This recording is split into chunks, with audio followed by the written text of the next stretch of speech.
Terus ada dua yang berbeda ya, kalau KSSK itu udah keputusan, tetapi kalau untuk forum pengawasan tuh saya rasa itu bagus ya, karena saya lihat di yang beredar itu adalah forum dari ketiga lembaga ini gitu. Berarti nanti tiga lembaga ini akan mendapatkan kinerja bank itu secara kontinu, sehingga mereka itu dapat memahami kondisi bank dari waktu ke waktu. Nah kalau yang disampaikan Pak Fauzi tadi adalah selama ini memang LPS dan BI kan tidak mendapat data seperti OJK yang langsung mengawasi. Nah kalau ini bisa dilakukan menurut saya bagus gitu. Yang penting tidak merepotkan industri ya. Jangan sampai industri dipanggil oleh satu-satu lembaga gitu. Nah, jadi pemantauannya itu bisa sama gitu. Sehingga ketika mau mengambil keputusan di KSSK, mereka punya view yang sama tentang pengawasan suatu bank. Baik itu bank dalam pengawasan intensif maupun bank sudah gagal atau bank yang sudah kinerjanya nggak ada masalah gitu. Karena memang kan problem kita adalah ketika bank itu mulai bermasalah dan dalam pengawasan intensif ini kesulitan OJK karena OJK itu mengawasi dan tahu hasilnya tapi nggak punya uang kan, problemnya di situ gitu. Nah padahal bank dalam pengawasan khusus ini biasanya butuh dana cepat gitu. Nah dana cepat itu nggak mudah dan itu pengalaman selama ini. Nah ini jadi tujuannya ini nanti adalah satu supaya kalau bisa tidak ada bank gagal, tapi bank itu bisa diselamatkan, selamat sendiri atau ada investor gitu. Karena yang sudah kejadian kan ada investor akhirnya, tapi kan akhirnya investor harus mengeluarkan dana yang banyak dan bargaining positionnya yang punya bank jadi juga lemah kan gitu. Nah ini juga artinya bahwa dalam hal ini bagusnya kalau ada pengawasan terkoordinasi tiga lembaga ini, menurut saya sih secara industri mendukung sih gitu, nggak seolah-olah kita hanya ke OJK saja. Cuman memang nanti hubungannya adalah tentang kerahasiaan data ya kan,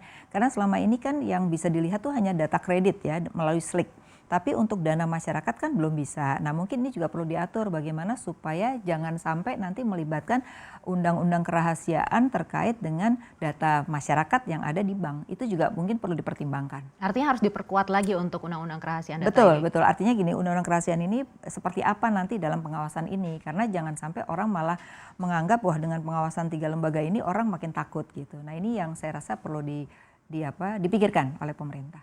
Kita kembali ke Pak Fauzi. Pak Fauzi, setelah mendengar tanggapan dari tadi Bu Afiliani, seperti apa menurut Anda?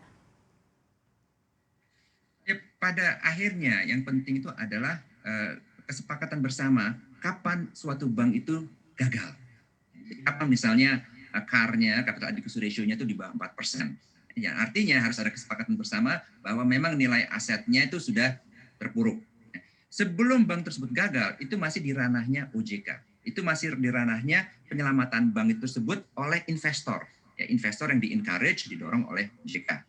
Setelah bank tersebut gagal, baru diserahkan ke LPS. Nah, LPS sudah berdasarkan undang-undang PPSK sudah memiliki 3 opsi untuk resolusi selain likuidasi, yaitu opsi PMS, penyertaan modal sementara seperti penyelamatan bank sentuh, dan 2 opsi lainnya yaitu purchase on assumption, transaksi purchase on assumption, dan penyelamatan melalui bridge bank, jadi pembentukan bank cangkang. Nah, ini masalahnya adalah transaksi purchase and assumption dan bridge bank itu belum pernah dilakukan oleh LPS Indonesia. Sudah biasa dilakukan oleh LPS Amerika, sudah biasa dilakukan oleh LPS Jepang, tapi belum dilakukan oleh LPS Indonesia. Sehingga nanti permasalahannya itu selain legal, teknis. Nanti sewaktu suatu bank itu dipecah menjadi good bank dan di mana good bank dilelang dan bad banknya dilikuidasi, IT-nya bagaimana? Lalu cabangnya bagaimana? Misalnya bank tersebut memiliki ratusan cabang, cabang-cabang tersebut di setiap aset di cabang tersebut harus dibelah menjadi good bank, bad bank. Sangat-sangat teknis. Ya. Jadi selain legal isunya teknis, dan kalau kita bicara pendanaan, sebetulnya kalau kita lihat LPS, isu pendanaan itu relatif kecil ya, karena berdasarkan undang-undang LPS, jika modal inti LPS itu tergerus di bawah 4 triliun rupiah, maka pemerintah wajib untuk merekapitalisasinya.